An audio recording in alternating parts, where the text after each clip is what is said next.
May dumating sa ating gitara at ang brand ng gitarang to ay Academy of Rock at signature ni Ngay. Tignan natin kung maririnig natin si Ying dito. 1, 2, 3.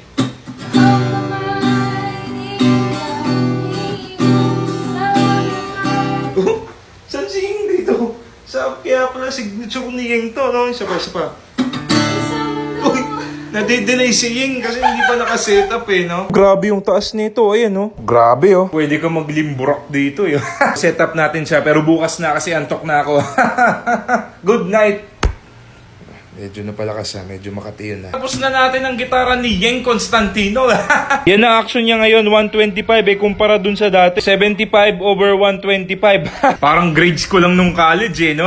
Pero okay na siya ngayon. Kaya lang wala na si Yeng eh, kasi nag-quit na. Sobrang taas daw nung action eh, nag-boxing na lang. Pero yun nga, napaka-komportable na niyang gamitin kahit mga bar chords pa. O, diba? Yeng, lumabas ka na dyan, okay na.